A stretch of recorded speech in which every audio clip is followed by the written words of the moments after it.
Welcome to this episode of the Xavier Files. As a part of Cyclops is Waiting for Me, an X-Men animated recap podcast, I'm JC, and I am excited to introduce our guest, the voice of X-Men 97's Magneto, Matthew Waterson. Matthew, welcome to the show. Hey guys, thank you so much for having me. It's very exciting to be here, and I'm looking forward to it. I'm a little grumpy that you had JP in before me, but you know. You guys were actually literally scheduling each at the same time on around email, and JP just dropped the first and you said the second. So that's really what it came down to. He's quicker. Yeah. Yep. That's awesome. And I'm Rod. Just be completely transparent. I'm a little bit high from dental anesthesia. But which, incidentally, he didn't offer to share with either of their other. Yeah, two. Right. But I'm kind of functional, although most people are just used to this anyway. So some real quick housekeeping. Cyclops is Waiting for Me is our weekly podcast series where we're going back and watching every single X-Men animated episode we can find. The podcast started with the original 1992 X-Men, the animated series, building up to the release of X-Men 97. So today we're going to be chatting about Matthew's character and their biggest moments from season 1 of X-Men 97 or season 6 of X-Men, depending on how you're counting. So there will probably be spoilers. Shame on you if you haven't watched it this time. It's literally the number one rated Marvel thing ever now. So just watch it and come back. Pause the podcast, watch it, come back. It's a great show. It's my turn, Rod. You can stop. It's fine. And don't forget to follow us on social media at Cyclops IWFM Pod on Instagram, TikTok, Threads, Twitter, and Facebook. And of course, make sure you are following us on your favorite podcast services. You guys don't want to hear us talk. You want to hear about Matthew. So let's get into it. Obviously, this is an X-Men focused podcast. We're going to talk a bunch about X-Men 97 and your role as Magneto, but would love to hear from you. What are the other roles you've done outside of the X-Men world that you're most proud of? It's funny. I get a version of this question a lot at appearances and things where I get to meet and talk to people, and usually it's hard to answer because I have different things from certain characters. I usually boil it down to discounting Magneto for my affection for that being the obvious. The other two that I usually come up with are the very first animation job I got, which was on a show called Troll Hunters, which was sort of the Tales of Arcadia series that Guillermo del Toro did with Mark Guggenheim and the Hagemans and all these people who had been with Pixar and stuff like that. And the thing was that was all movie stars and celebrities. And I was a role that was only supposed to be in 1 or 2 episodes. Mm-hmm. And then the head of the studio just liked the character. So she said, well, don't kill him yet. Just hang on to him. So the stuff that I found out later was that because of the way the animation worked, they had to make a bigger or more complicated model for the character in order to have him do some more stuff. And then they had so much money invested in the character, they had to, motivate. They had to use him enough to justify the expense. So then he had to be in more episodes. But by then they couldn't just kill him because now he'd been in so many episodes that there was an emotional attachment to him. So now they had to find the suitable way to do him in. And so eventually I got to be in the entire season, the entire series, in a role that was a blast because they kind of kept having to find what they were going to do with it as they went. And, all self-deprecating aside, if they had known how big the role is, given who else they had in the show, they would have gone and got a name because they would have been here, it's 35 episodes out of a 50 episode show. Yeah. So that, and it was a great show and it was gorgeous and it was a blast because, it was Guillermo del Toro right when he was winning an Oscar. So DreamWorks were like, whatever you want to do, man. You can have all the processing power in the world. And who do you want in it? Great. Have them. Kind of thing. My niece is a huge fan of that show. She loves. She has the toys and stuff. It's a blast. It was great, and so because that was the first animation job I had, and it sort of because of what it became, it's one of the things that made it so that other people went, oh yeah, no, we can hire him. He's not going to tank our projects, kind of thing. And then everybody involved with it has gone on to do other stuff. One of the writers in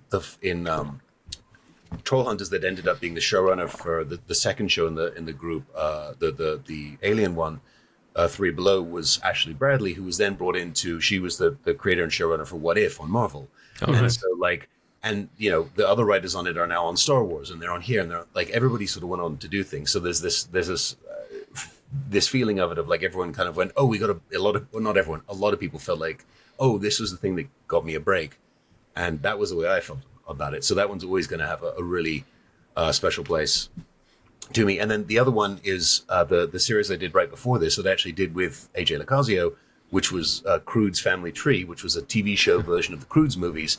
That one is great because it was just a straight sitcom.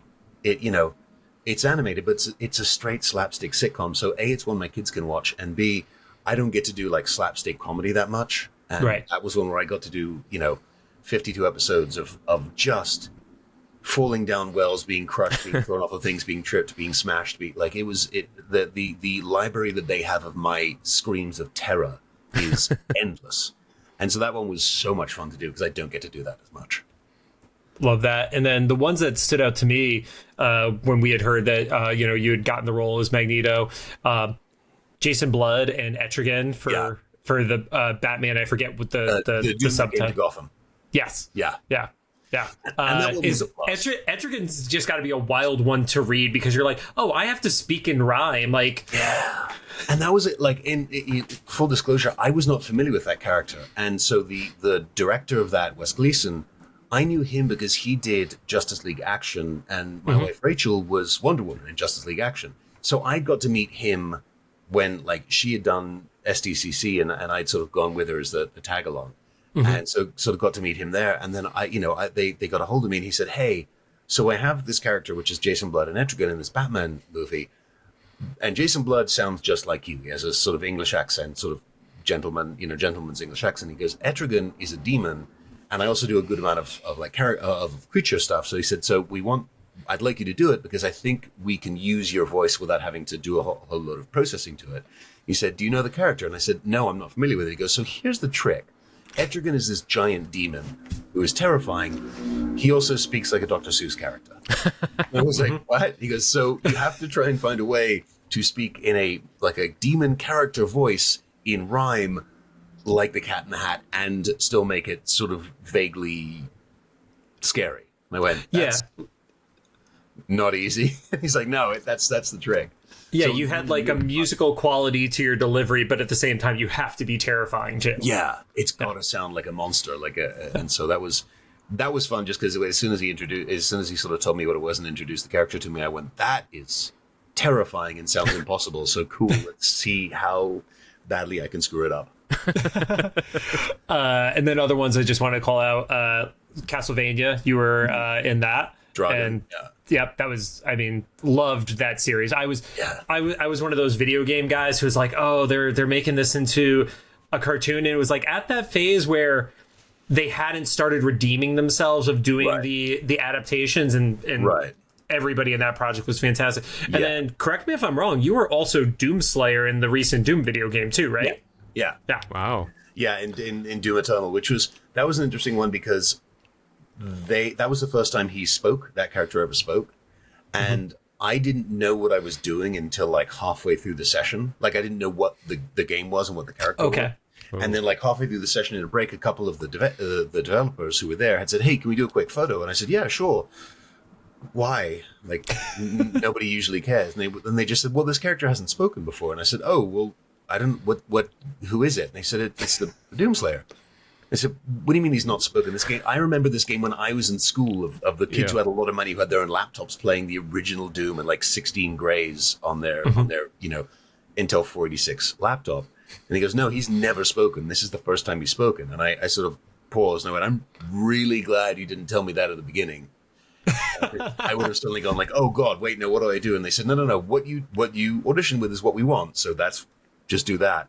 And it actually kind of helped as a precursor to getting Magneto because that was one as well where I came out of it and went, he doesn't talk much. It would be weird for him to go from never speaking to, Deadpool. But I came out of it and I went, I kind of have to decide what I will feel was a success. And I kind of came to the conclusion of thirds. So like, if a third of the people are like, no, that was good. And a third of the people go, I couldn't care one way or another. And a third of the people are like, that's awful. I hate it either because he shouldn't talk or he's fine talking, but he shouldn't sound like you or whatever that is. I'm like, that I'm comfortable with. And it was kind of good preparation for getting Magneto and going, okay, there's a very, very real possibility that a lot of people will be very angry about what it is I'm doing. So how am I going to kind of prepare myself in case that eventuality comes to pass? Well, before we get into the Magneto stuff, we do have one last question with regard to being in the world of voiceover and such. Any anecdotes, stories, etc., about just breaking into that world, or once you were in, like stuff that happened that you didn't know, like, you know, something, because we do end up getting, especially on these episodes with the voice cast, right, we do get people who are looking to forward their career within voiceover listening to these. So any stories you'd like to share from that side of the world? So the couple of things I can say is, like, and this, I feel like this is something I hear from almost everybody, which is that the idea of, like, well, how do you get into it, or how do you break into it, is every single person has a different way that they actually sort of got in. So any story that you hear is not actually going to be that helpful to a different person for what their approach is going to be. The constant to it always, with everybody I've spoken to, is whether they fell into it, or whether it was something they always wanted to do, is the case. It is a factor of, like, it's going to suck for a long time, and you got to know that going in. And part of it is also, like, unfortunately, there's a stroke of it that's luck. Like, at a certain point, someone's got to decide to give you a break. Someone's got to just decide, well, really, I should go to one of these people, but I like this person, I'm going to give them a crack at it. And the thing about that is that everybody will get that opportunity, but when that comes, you have to be ready to actually do it, which means you have to be training, you have to know what you're doing, you have to spend all the time you can working on the bits that you can control. That's, the acting, that's understanding the world, whether it's video games or animation or promo or trailers or whatever it is. You need to understand that world. So if somebody suddenly says, hey, what we're thinking of is, something that sounds a little like, Troy Baker's character from here and Liam O'Brien's character from there, and you've got to kind of know those references. Mm-hmm. And so the thing is, you can't be thinking that maybe I'll get my break and then I'll figure it out from there. It's possible that'll happen, but you want to know what you're doing going in. So the important part is learn as much as you can. D. Bradley Baker's I want to be a voice actor.com is the best site for anybody, because he has everything in there. And if somebody reads everything on that site, they'll be ahead of 99% of people trying to get in. I think David Arrigo Jr. brought up that too, because that same site. Yeah. He said his pitch was my website is I want to be a voice actor.com. And if you can't remember that, no, you don't. I like that. That's good. And it's it's true. Like, D did that, and it is the biggest favor to everybody else who's working, because there's not an appearance or convention or something I go to that somebody doesn't come up with that question. And the two things I say is, go to this website and read everything on it. And then the other part of it is, like, don't be afraid to be weird. And that doesn't mean being weird for the sake of being weird, but if you see an audition or you see something and it says, and it's using, these references, and it says reference, Conan and Doomsday as character references, and you read it and you're like, I think it'd be a lot funnier if it was, sort of Woody Allen. Then, but you're like, but it actually works. I know how to do that. Then do that. Mm-hmm. It's weird. It's weird. Don't do that just to be weird. But if you're like, now I have an idea. I think if I try and do this terrifying mercenary as Jimmy Stewart, it'll be funny and it'll work because it'll be different. Then do that. And the worst that can happen is someone listens to it and goes, that is not right, but that's a damn good Jimmy Stewart impression. And yeah, maybe that you can take that character elsewhere, right? Yeah. So getting into Magneto, when the audition process starts for this character, do you know it's Magneto? Yes. Partially because it was under a working title, and I can even tell you. I think it's on my desktop here. I can tell you what the. It's been fun hearing like what all the code names for the characers were. I think JP said Morph was like Bob or something. I was like, what a hilarious. they were all things like that. I'm. Oh, how do I get? There we go. What was his name? What was the name they had for Magneto? So they were all. They were all working title names, but there was also a file on all of them that had video samples as like this was the reference, and it was from the original show. So that's pretty obvious. Well, and now sometimes they will use a show and use everything from that show, a different show, because that material is out there and they're not stealing anything in it. And like tone, it's kind of correct. Mm-hmm. Harold was the working title name for, that's hilarious. For Magneto. But at the same time that we got those auditions, Jake was also on Justice League Action. And so Jake and my wife, Rachel Kinsey, knew each other and stayed in touch and were friendly. So Jake had messaged and was like, hey, you're going to get these auditions. I can't tell you a lot, but it's a thing that I'm on, and it is what you think it is, and put some time into it. And that was useful because a lot of the time, if you get something like this, you look at it and you're like, it's going to be celebrities. It's going to be famous names. That kind of gave an inkling of like, no, they're actually looking to cast the right actors regardless of Q rating or recognition. So I kind of knew what it was going in. I did not have the same background of familiarity with the show that a lot of people did because I was at boarding school in England when the show originally aired in the 90s. So I hadn't watched it back then. And I had to, actually, once I got the role, I had to go back and watch the original animated series as part of my homework, which is pretty fun homework. But yeah, I did not have the same familiarity with it. I knew of it and I knew, where it stood in sort of the pantheon of television, but that was the extent of it. I didn't know the storylines and know the characters as well as, especially even some of the other cast, and certainly most of production did. So was your picture of Magneto like Ian McKellen then before? Yeah, it was McKellen and Fassbender. Gotcha. And, and as soon as I watched the clips that they'd sent, it's funny. As soon as I watched the clips they sent, there was one that they'd sent from the original series where David Hemblum, who voiced him originally, had a line from Shakespeare, from The Tempest, which was, "O brave new world that has such people in it." And I know that play, and David, sort of similar to me, English, then moved to Canada and worked in Canada in theater and was a big theater guy. So I was like, oh, okay, our voices kind of sound similar and we have a similar background and sort of natural speaking dialect. He has a different cadence than me and used a different cadence in the show. But I went, oh, okay, so that theatricality part of it is familiar to me. And funnily enough, like that particular line is the line that's my hook. Like when I'm going to go and do a session, I listen to that clip and specifically that line because I'll mirror that line back, and then I kind of have the voice that I'm doing for it and go in from there. Got it. Yeah, what I was going to follow up with is like, how is it approaching a character that you have so many iterations to compare to between McKellen, Fassbender, animated? There's 6 different versions of him that have been in cartoons before, right. And then you're coming in and taking over the role for the actor who had passed too. Right. So, and that in a way that actually simplified it. It didn't make it simple, but it simplified it because my concern was solely with David's performance.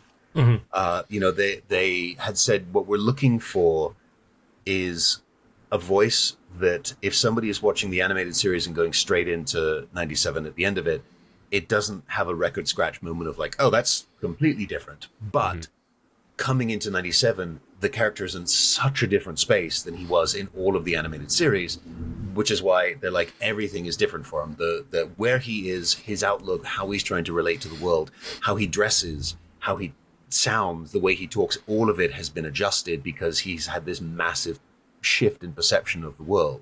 So it was a case of, they said it, which was very kind of them for me. They said, we want it to sound like David, but if it's a little different, or if it starts to move into a little bit closer to something that you do, that's fine over time because of this shift in the character. The aim was always to make it sound as close to David as possible.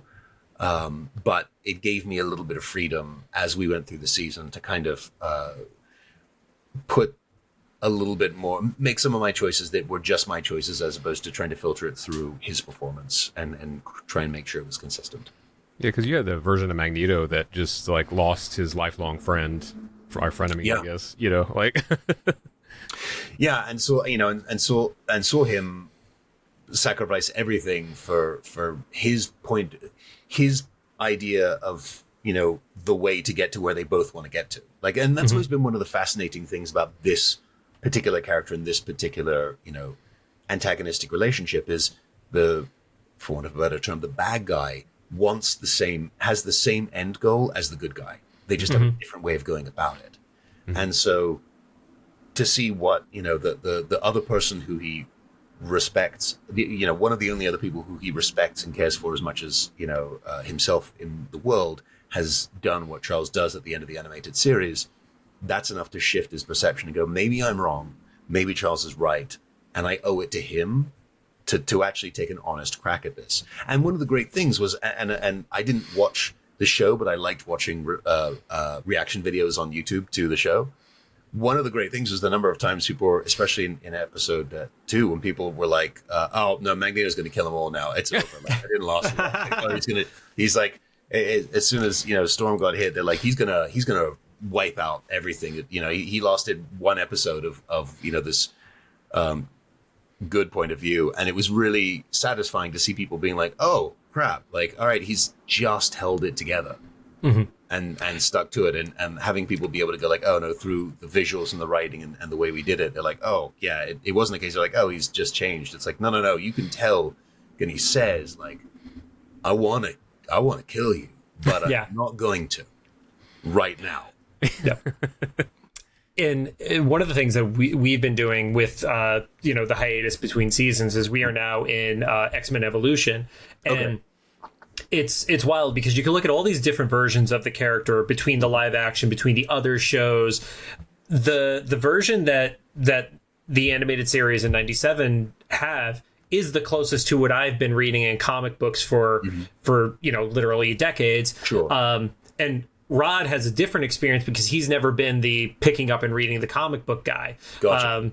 So it's for me, it's like, oh yeah, there is like, in Evolution, it's kind of like the mustache twirling, like Snidely Whiplash version of the character, which is fine and it works for that world. But I'm like, there's something that's always been so much more interesting about the version of Magneto that you're tapping into in the stories that you're being a part of telling on this one. So, yeah, it's like I said, the fascinating part is that when your protagonist and antagonist want the same thing, mm-hmm. but they have a polar opposite idea of how to get there, that just makes for just such an interesting dynamic, because it's that weird thing of if either of them win, they both win. Mm-hmm. And you don't have that in most stories like this, especially like superhero things, action things, fantasy things, adventure things, where if either one of them actually wins, effectively they both win. It's just that if Eric wins, then mutants are safe, but a whole bunch of humans have died.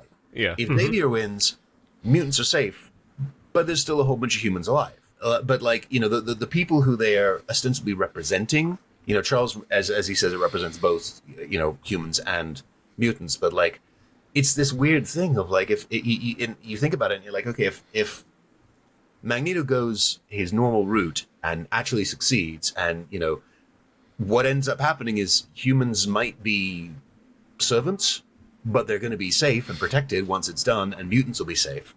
And for Charles, it's like, well, it's done now. It's a dynamic that you don't see a lot.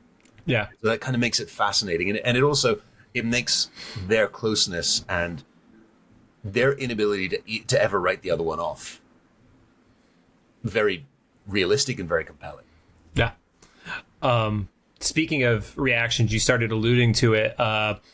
We got to hear your version of Magneto speak for the first time in that stinger at the end of the trailer, mm-hmm. Holding the last will and testament of Charles Xavier.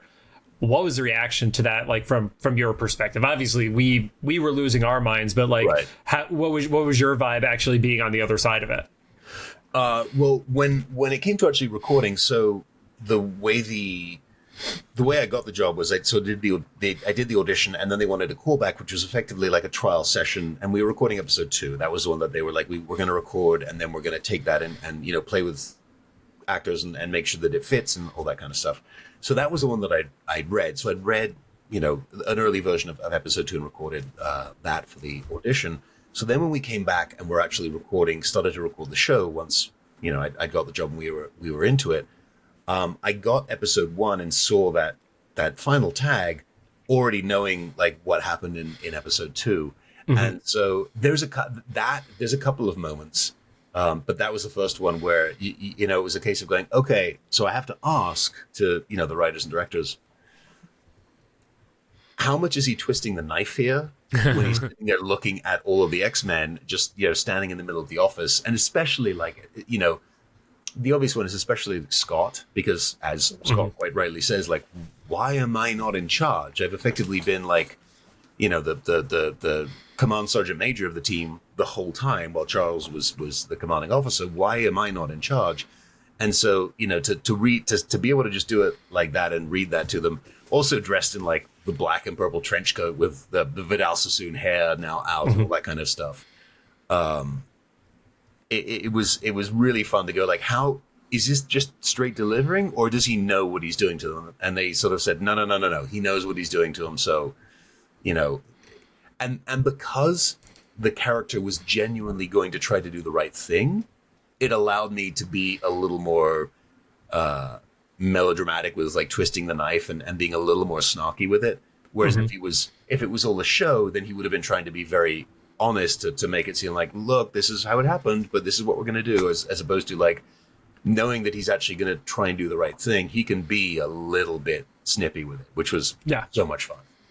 Yeah, and I remember, especially those first two episodes, there were all the theories going around of like, was this legitimately Charles's will, or is this fake? Right. And he set this all up. And, even going into episode 2, where there's like the Storm moment, it's like, oh, did he willingly sacrifice Storm? Like, because of the character's past, like, and your delivery was that perfect combination of, I don't know if he's in on it or he's so serious about it and reacting like as a real person would. It was really hard to tell which side. And I think that's what made the story, better than the, like I said, it's not a Snidely Whiplash scenario. Right. So. And the fun thing was like that even carried through like episode 5. I remember seeing some of the reaction stuff of that, people saying like, oh, Magneto orchestrated this. Like, this is clearly like Eric, like going like, oh, like the ending is clearly a fake ending, because it's obvious. Like, this is what he's been doing for the first half of the season. He's been organizing this to justify, all the to justify the turn, all that kind of stuff. And that was really fun to watch, because that meant, oh, okay, it worked. Like this brilliant concept that the production had and how they were going to approach it had worked, and that was really, really fun to see. Where were you when that episode aired? You were not in Los Angeles, right? No, I was actually. So you were. Did you do the watch party thing? That it was like a group of just the cast and crew were watching together. Yeah, I came down for that. I live I live about an hour north of LA. Actually, funnily enough, I live 5 minutes away from Ray Chase, which we didn't find out until the premiere.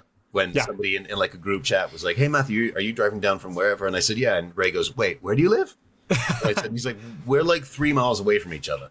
And we've been recording for 2.5 years, and nobody had mentioned that in production. They hadn't been like, "Oh yeah, well you and Ray are near each other." So, but both of us actually had driven down to do that watch party one, just because we were like, all right, this is one that'll be interesting to see with a group. Yeah. Yeah, imagine being in a bar in Hollywood watching that. That's where we were. I didn't want to do that. No, nobody should have.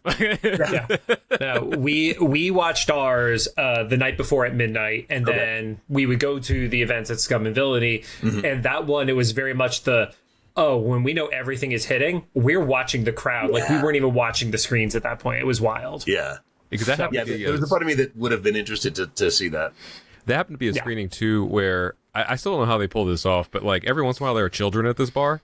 And so there were, like, literal children, like, under, like, 11, 12 years old that were just hanging out there. We're like, of all the episodes, you brought it to this one.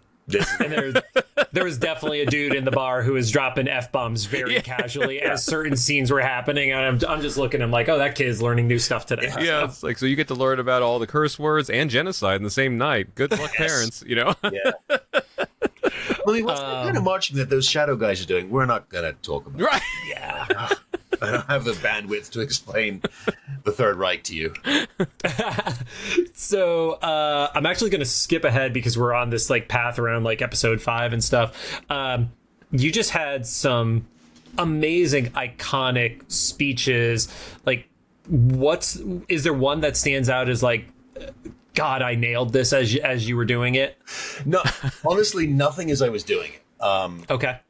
Because I was taking it over from David, and because we record solo, unlike the original show, which they recorded, in Canada in the 90s, where they would record in a room. We all record solo. I like, full disclosure, I spent the first few months of recording kind of going, I don't know if this is working.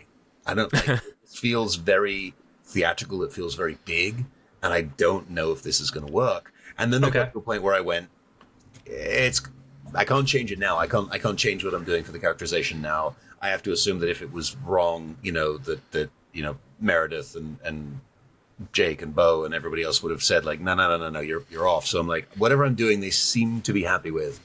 And so it was a weird thing of like, the writing was so good that there were certain times when I looked at it and I just went, I have to get out of the way of the writing. I have to just sort of say the words and sort of stay in character. And the words are going to do a lot of the work. There are lines that were just really fun to say, especially some of the speeches were amazing. Obviously the UN speech was so well written. And they brought me back in probably 4 or 5 times to tweak that, because they would cut stuff, they would move stuff, they would adjust it. And sometimes it would be just changing 1 or 2 words in it. But each time it like made it a little more succinct and made it land a little bit better. But a couple of the just like the one-liner comebacks were really fun, just because they're so he doesn't get caught by anybody else. A couple of times he catches Scott once or twice, he catches Morph once or twice, he catches Val once or twice, and some of those ones, whether it's but so many nations allow their leaders to be terrorists, or whether it's the line when Morph says like somebody didn't get a pony for his sweet 16, and he said my parents were killed. Kind of it's just like That was something that was so amazing about Magneto in this continuation of the series, was like he ended up saying all the things that were implicit in the 90s explicitly now, especially that speech, but also just his parents and all that stuff, like, because in the 92 series it was like, oh, there was a conflict in Bosnia and it was all plus signs for the people that, and like okay. It was one of the fun things of being able to because it's now streaming, and because it is designed to be able to be watched by kids, but it is sort of aimed at the people who were watching it when they were kids. Being able to be very clear about what we're talking about was really nice, and it was one of the things I think that made this season land so well, was that X-Men, and I didn't know this coming in because of the good fortune of who I happened to be born as, but like X-Men seems to land with a lot of people in a way that a lot of other superhero or fantasy stuff doesn't necessarily, because it is such a good avatar for any sort of disenfranchised or group that is prejudiced against. Like, there's so many different characters in X-Men, represent so many different variations, that everybody who comes from a background where they were, up against it just by virtue of how they were born, sees something in it which they feel represents themselves. And so once you're no longer having to abide by the rules of, Saturday morning kids television, you can do things which very much more are clear about where the show stands and about what the effects of anybody who's trying to disenfranchise or punish a group of people merely for who they are, what the costs of that could be. Totally. Yeah, I think like that really does come through Magneto this time around, but even implicitly in the original series, because I grew up in an immigrant family, like we're a Korean family in the middle of Indiana, the only one, and so like I don't know about the entirety of Indiana. Yeah, right.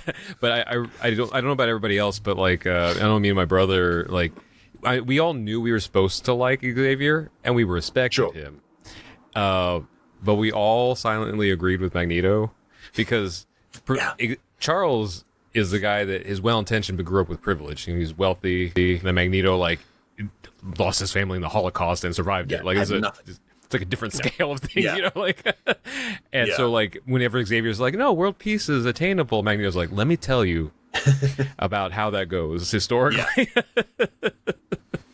It's the thing of Batman and Iron Man are awesome, but none of us are billionaires or geniuses. And Superman is really cool, but most of us aren't invulnerable. And like so many of the major, superheroes, there's something about them which makes them a little bit other. Like they are representative, and some people, people attach to them or love them because something about them they feel reflects them.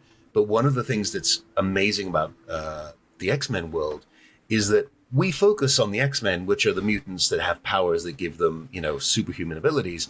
But there are a ton of mutants who are just people who have things that are different. And, somebody like the Morlocks or Leech is a good representative. Like, you have these characters who may just look different, so they can't pass as human. But what they have doesn't give them an advantage in everyday life. It just makes it easy for people to pick them out. And that's one of the really, really fun things about X-Men, is that it gives you the ability to represent and deal with that, because not all mutations make people superheroes. Some of them just make them different. And I think that's what gave X-Men 97 a double whammy. Obviously there's the fan base of us that came from the 90s that were already coming to the table, but then there's entire generations now that have only known the Avengers as far as Marvel. And so now they're learning the Avengers were the cops. Yeah. The X-Men are the real ones. They went through it, Yeah. Yeah. So I see behind you, obviously there's the Magneto helmet and some Funko Pops. Yes. It won't, I think Rod crops the video, but I got my Magneto helmet up there as well. So we'll pan over. I'll try to remember it. Yeah, you do a pan over in the edit. Awesome. My office is a mess at the moment because we've used it to kind of throw stuff in. I mean, but there's everything along the top of that couch there is all sort of Magneto stuff. There's toys there. There's one of the posters there. There's a art piece that my wife had an artist commission that's me in the helmet, which is nice, awesome. Nice. There's the thing that's in front of it that you can't really see it is one of Larry Houston's drawings that he there's all sorts of stuff, and there's posters, and then there's just also a bunch of junk that is blocking the way. But I've got the 8-bit X-Men, the 8-bit Magneto here. These are some of my wife's characters, and we have a lot of stuff around it. It's one of those things where there's so much for X-Men that as soon as it came out, I was like, oh, let's get all this stuff. And then we're like, oh my God, there's a lot of stuff. Let's get some of the stuff. Yeah. Well, I wanted to ask, especially I've seen this, going to Comic-Con and smaller events and stuff like that. What are some cool interactions you've had with the fans? And, has there been a cool gift that you've been given by a fan at an autograph signing, anything like that you want to share with us? Yeah. I mean, one of the things that has been awesome, and it links to what I was talking to a minute ago, is, there's always a lot of people who are coming up because they just love the IP. They love the characters, they love the show, they love the world, etc. And this has happened at every single show. There have been people who have come up because they, for whatever their background is, they have found themselves sort of excluded from family, from friends, from etc. for who they are. And so many of them have come up and said, my family and I don't talk because of who I am. And this show was something that, my dad, my mom, my uncle, my grandfather, whoever had always watched as a kid. And so we started, and, so I put it on, or they put it on, and we would watch it together. And one of the things that's great, similar to sort of the way that Star Trek was set up, because this is humans versus mutants, you're able to address issues without people feeling like they're being lectured to or targeted. People don't feel like personally like they're being accused of things. And so people have come up and said, I haven't been able to have an honest conversation with my members of my family for years, but we would watch episodes of the show, and we had this thing that we were both involved in and invested in, which, helped to bring us together. And then there would start to be times when somebody would say oh, I guess that's kind of what you felt like, huh? And they'd be like, yeah, that's what I felt like. That's what this feels like. And that's been something that, I did not see coming. I did not foresee the frequency with which people come up with that. And that's been really, really cool. And people have come up with everything from, there'll be people at the shows who are artists who are selling things, who bring cool stuff like this. Oh wow! Which is it's 3D. It comes out. It's awesome. And it's all wood carving, and bits. That's awesome. The helmet comes off, kind of thing. Oh. To and they're sort of over there on my desk. But there's people will come up. Kids and things will come up with stuff that they've drawn or things that they've made of necklaces or shirts or stuff like that. And people have brought some incredibly creative, really cool things. All of them are better than what I can do artistically. So every single time somebody brings something up, a lot of the time people will come up and say, it's not great, I'm sorry. And I look at it and I go, I couldn't do that if you gave me a YouTube tutorial in 40 hours. Awesome. Well, one question, the elephant in the room that we have to address. Were you expecting Magneto to be a thing? The two things that when they showed up, I sort of said, like, this is gonna get a reaction, and everybody went, yeah, that's the hope, were the costume and the Rogue relationship. That was one where, like, my familiarity with X-Men was primarily through the movies, but even there, even though Gambit wasn't in them, like, I knew exactly who Gambit was, and I knew what their relationship was, and I knew that was the romantic couple in the show. Like, Jean and Scott are like the parents, but the star-crossed lovers have always been Rogue and Gambit. And so when that came up, and I went, oh, that's gonna be a thing that is a little bit hard for people to stomach. They said, yeah, but it is canon. It's been in the comics already.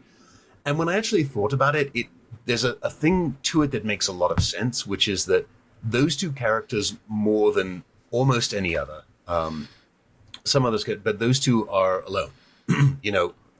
Eric lost every member of his family when he was 12 or 13 years old. And so there's a line, and originally it was his line, and then in the rewrites and things it shifted. And I think actually Charles says it now in their back and forth in Eric's head in the last couple of episodes. But originally the iteration of the line was Eric was talking about going to a Passover dinner, I think, with a girlfriend when he was young, and looking around and realizing that he was at a table with her family, and there were 8 people who all kind of looked like each other. And he realized that there's nobody on the planet that looks like him. Mm-hmm. Like, everyone else is gone. And it was a case of, like, realizing, like, no matter what, there is nobody on this earth that I can look at and see any of myself in. And Rogue, for the obvious reasons, also is incredibly alone. So having those two characters who, to a certain extent, others have it, as well, but to a certain extent are the most alone, who also, it turns out, happen to be able to connect in a way that they can't with almost anybody else, it makes a lot of sense. Like, it makes sense why they would be drawn to each other. And so, like, once that was sort of made clear, I was like, oh, okay, yeah, no, I get it. I also get why, she makes the choices that she makes. Like, that's not the right relationship for either of them, long term. But it doesn't mean that there's not something there that is absolutely, real and absolutely makes sense. Yeah. And then it became like a little bit of a meme war at one point too. It literally there is an Instagram account that we found out about called Magneto, and and I don't know what the starting point for it was that you would have seen it probably before I would have, but I just remember after WonderCon there was that great shot where it was you and Lenore and AJ coincidentally being in the background, and that felt like that kicked off the internet embracing what was going on. It was also the perfect timing of it. So well, that was one where after we'd done a panel at WonderCon, we were at a restaurant having dinner, and there were so many people in that group that we were scattered among a couple of tables. And so, and I don't remember who it was, but the person taking the photo was like, oh, let me get a photo of you and Lenore. And I realized that AJ was at the table behind us, in the booth behind us, with one other person. And so we were like to the other person, like, get out of there for a second. And AJ's like, what are you doing? I said, we're doing this. And he's like, all right, fine. No, AJ is one of my best friends. I've known him for, we met in person when we were both doing previs for God of War Ragnarok. Ragnarok? Yeah. And we were I was doing Kratos and he was doing Atreus, yeah. So we were interacting with each other all day for years doing that. And like I said, he was in Crudes with me. So like AJ and I are apparently now we can only be hired when the other one is hired. It's fine by me because he's a better actor than me. So like I was able to be like, hey, we're going to do this thing. And it just happened that like the thing lined up and we could make a little adjustment to do that. And it was a thing of like this will be fun. This is kind of funny. And then and of course as soon as it was posted, certain people immediately were like, "What?" Very, very upset. Well, even how you three were seated at that panel at WonderCon, because I was there, it was you each on one side of Lenore too. So like all of that lined up perfect for the narrative. Which my memory was a cock up. Like it was like Lenore was supposed to be the last person mentioned to sort of be on the end, and Charlie and Chris, I don't remember which one, just got the order round like at the end, because after sort of introducing 6 or 8 people. And so it flipped around. So that was a happy accident that, yeah, it's sort of, we were like, oh, okay, this is... The only thing for me is that I then had to answer questions after Lenore, and Lenore has been speaking publicly and like off the cuff for so long and is so good at it that having to follow her when she gives answers to things is an exercise in futility and humiliation. As I learned at that was the first panel we done. And so she gave like the first answer to whatever the first one was. And I just went, well, I'm screwed. So I what she said. Yeah. Is there a favorite single moment for you from the first season? Yeah, I love the moment, and I don't remember which episode it is like 9, I think. The moment when Jean and Scott say goodbye to Cable. Oh. Mm-hmm. That moment is so well done, and you know, it's the exchanges between them, the way that it's handled, the way that it's played, the way that all three of them, play that, and the way that was sort of staged and written is that, you know, there's individual like one moments here and there, but that was the one that when I saw that, and part of it was, you know, I had not seen that until the show came out. And I saw it, like I hadn't seen any of it along the way. I'd read some of it in a script, but that was it, and it always changes, and I don't get any changes that aren't my scenes for a script after I've the script necessarily. So that one was kind of fresh to me, but that moment in it I just thought was really, really good. I thought that one was awesome, terrific. Asking this question under the context of I am not asking you to tell us anything that you know for season 2, you've recorded for season 2. We're not trying to get this information out of you. The question is there an X-Men story that you've heard about, or just something you would like to see from Eric in the coming seasons? That's let me think how. I mean, and if you want us to cut that question, that's totally fine too. No. You can leave it. I'm trying to think. So the difficulty that I have in some of that stuff is that I am not as well versed in all of the comics. And the one thing with the show is that everything is getting pulled from the comics. Like there's no, at least so far as I know, there's no like, oh, we're just going to create a new storyline. It's all being pulled from stuff that's already there. Mm-hmm. But I kind of feel like we've immediately started hitting like a lot of the greatest hits. Yeah. And we've got so much stuff so much stuff that has been sort of woven together to hit as many things as possible. What I will say is, of the stuff that we've done in season 1, of the stuff that I know, of the limited amount of canon that I know,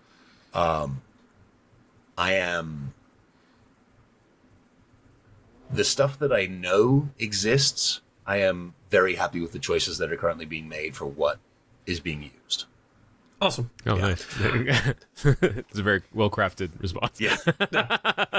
It's tough. And the other problem, of course, is that we finished the initial record for season 2 like a year ago, because then there's you got to do all the animation. So we're starting to get back into like pickups now, but man, I'm old and I have small children, so I don't sleep much, so I don't remember. Yeah. So, like I get to pick up some and I'm going, did we do this? Okay. Right. Okay. Yeah. That makes sense. Like that's the one thing. Like animation takes so long that there's times that there's some episodes I saw and I went, oh, I totally forgot that happened. That's cool. Okay. Yeah. I think it's another interesting thing to bring up to the listeners that may not know, because I see this on like dumb forum posts sometimes. People they think the animation works like season 1 came out, and so the next day you guys just like walk into a theater and then like the animation appears on screen, and so you created the entire second season in response to like season 1 or whatever. It's like, no, like a lot of this was in the works like way before anybody saw anything. And it's slow. Like it's funny. You will see things that say like it takes 10 months or a year to make an episode of The Simpsons, and you go, well, then how do they make 22 episodes a season every year? And you go like, well, because they're making them all at the same time. Yep. Like that's the crazy thing that is different about animation than live action. Like live action, there's overlapping between episodes, even if you're making like CSI or something, there's an overlap. But generally, you're shooting an episode every week or 10 days, and then you're into post on that, and you're on to the next one. In animation, like, you may kind of record and work from beginning to end, but you're effectively working on every episode at the same time all the way through. So it'll take a year or 16 months to make an episode. It's just production is working on 10 episodes at the same time. Yeah. And of course, we saw it especially with 97. They're not doing the classic shortcuts that especially cartoons from the 1980s would do, where they're just reusing assets and things like that, or somebody stands perfectly still and only the mouth is moving. Like the level of animation for this show was beyond what I was even expecting, even compared to What If. Like, I thought the What If animation was beautiful, but this had that right balance of modern animation, but not just being like the CG inspired animation and such. Right. So I've been really lucky in the animated stuff I've done for the most part. Like I said, with the first thing I did with Troll Hunters, that looked like feature because Guillermo said, well, this is how it has to look. And DreamWorks said, well, that's not what we do for television. We don't have the processing time. And he went, yeah, you do. And they went, okay, yes, we do. We'll just do that. Mm-hmm. So and then most of the stuff I've got to do is that the animation has just been beautiful. Like, you mentioned Castlevania. Castlevania is beautiful. Dota, the animation is beautiful. Even the Crude show is this bright, vibrant sort of cartoonish thing. But you look at that and you look at the feature film and you're like, yeah, you didn't have the same time or money, but what you were able to do for the TV show is amazing. And that follows through into here. Like you said, like What If had this. I personally really like the stylized look of that animation. I thought that was really, really cool. But again, like, to be able to make that choice and be like, this is how we're going to do it. This is the choice we're going to make. And then we're really lucky in that they were saying, like, we want it to not suddenly feel like we've gone from 2D to 3D. But obviously, in order to actually make this, we have to do it in a computer. But we're going to do it computer in using like the 2D as a model for it. And it makes this really, really cool result that you don't always get to see. So, Rod, I have my final two questions lined up. Is there anything else you'd like to ask Matthew before we start wrapping up? Just a real short thing that I know a lot of the internet's going to love. Did you have any inkling on how horny Magneto is going to be characterized? Like, because it's one thing to hear the dialogue, but then you see the visuals. So there's a bunch of friends. Like, one of my friends, she has like a smutty romance novel podcast. Yeah. And she was like, I might watch X-Men at some point. It's like, Shawnee, let me show you a picture of Magneto in the last half of the season. When he's tied up against the egg. Yeah. And she's like, oh, okay. And then she binged it all in 2 nights after that. Yeah, I didn't know it was going to be quite the way it came out. Like I said, we recorded the majority of it. We record the main body of it, and then it's like a year before you actually see anything. Mm-hmm. And I think the first time I saw a still even of what he looked like was at, I think it was SDCC when they released a couple of character pictures of it. That was the first time I as well had seen what the characters were going to look like. And so once we started watching through the show and going okay, for a start, my wife and people are like, oh, well, you need to cosplay as Magneto. I'm like, I can't afford the steroids to look like that. 65-year-old man. I can't do it. Or have your flesh melting into road. If I was, if I had 6% body fat at 65 and could bench press a truck, I would wear skin tight clothes, if any, as well. But then the funny thing is that my understanding is that it was even more so, and Marvel were like, we're gonna have to tone this down. It's a little too much. Yeah, these characters are it's supposed to be sort of, they're supposed to be a cross of superhero action stuff with Melrose Place, but this might be a little more Red Shoes Diary than Melrose Place. We gotta roll this back a little. All right, well, we found the promo clip for socials right there. So we asked all our guests to do this in whatever context they feel is appropriate. Okay. In the voice of Magneto, would you give us a Cyclops is waiting for me? Absolutely.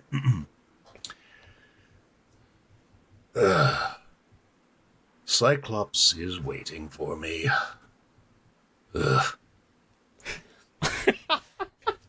I knew there was going to be something after. That's why I stayed like quiet and I laid out. I knew there was going to be like something after. That's amazing. I gotta say, like, I Cyclops he's a character like Superman or Captain America, where it's so easy for him to be uninteresting because he's so earnest and straightforward. And what the writers and Ray did with Cyclops is mind blowing to me, because they kept him exactly who the character is. Didn't try and make him gritty or make him this or make it that, but like keeping who the character is made him so bloody interesting. And a lot of the exchanges between Eric and Scott, I just love. Like, whether it's poison, black roast, or things like that. Like, some of those exchanges are just so good. Yeah, that was actually one of our comments going into the first episode. Is holy crap, they made him cool again. Yeah, like because I was the kid who bought X-Men #1 with the 5 different covers in the 90s and stuff like that. And I like Scott, but our podcast is literally cracking jokes at Scott as a concept, because I don't know if you remember the scene. We could not come up with a name for the show. We went through like 20 names, and then we said this one that happens where it's like, Wolverine is lusting over Jean and she kind of like leaves him hanging. Right. And we both laughed and we're like, that's good enough. And he was like, oh yeah. Rod for Christmas one year bought me a mug that says Cyclops tears on it. Like that's how we treat Scott. And we're like, oh, he's cool again. Thank you. Yeah. And he's so cool. Like like that's one of the ones. What they did, what Ray and the writers and Meredith and everything did with Scott is just that's one of the ones that I'm just like, and that's one of the reasons also why I like that scene I mentioned of when they say goodbye to Cable so much, because they had built Scott and Jean and Cable up in a way that made that scene really, really cool. Yeah. Well, final question. If somebody's being introduced to X-Men 97 and they've somehow never seen any other piece of X-Men media, and it is your portrayal of Magneto that they get the character for the first time. Okay. No baggage, no preconceived notions. What do you want them to take away from Eric? Ooh.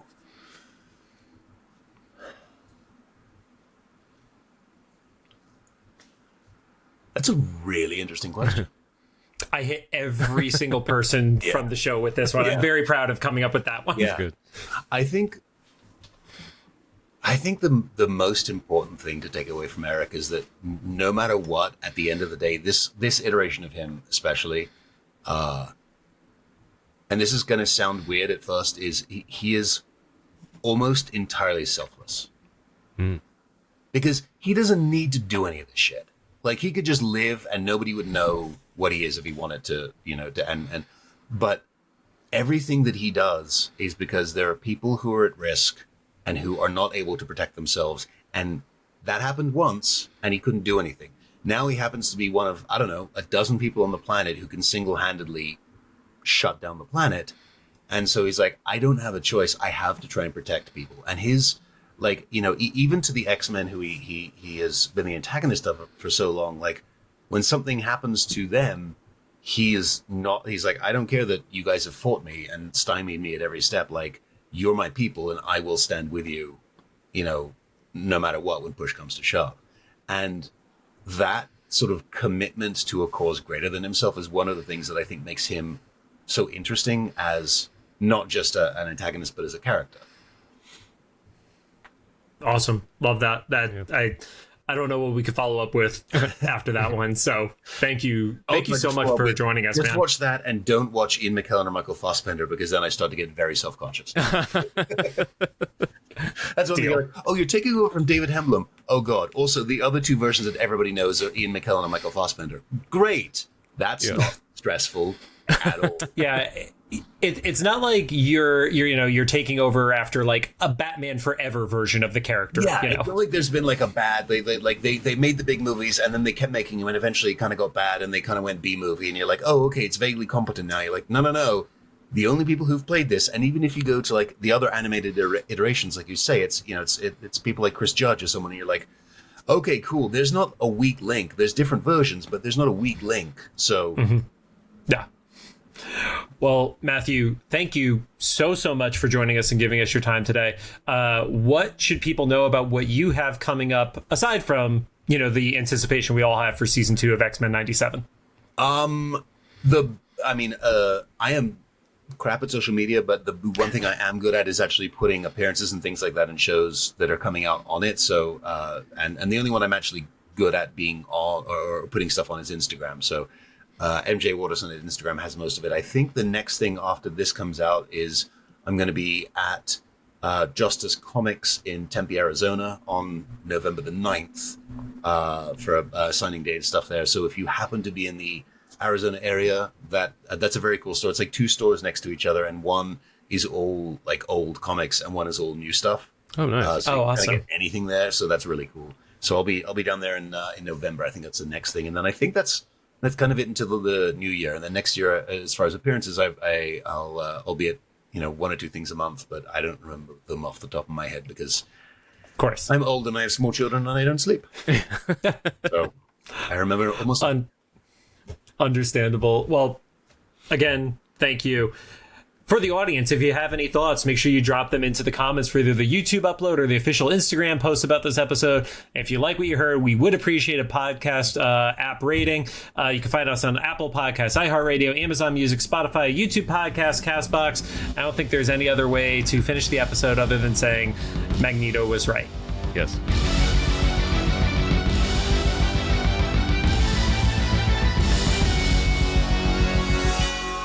And also leave a comment if you want to petition Matthew to do a 6-pack cosplay of Magneto next time. Also, you'll have to be like, we'll have to set up like a GoFundMe or something, because I'm not kidding. That's like Liver King amount of steroids to get that. 10 grand a month in PEDs. And as I just said, have children. I can't afford that. Yeah. But if anybody wants to contribute that much money to go to steroids, I'm sure my wife will be thrilled. There we go. Doctor probably no. My doctor would be like, "How did you go from 45 to 75 in 6 months?" Yeah, but I looked good.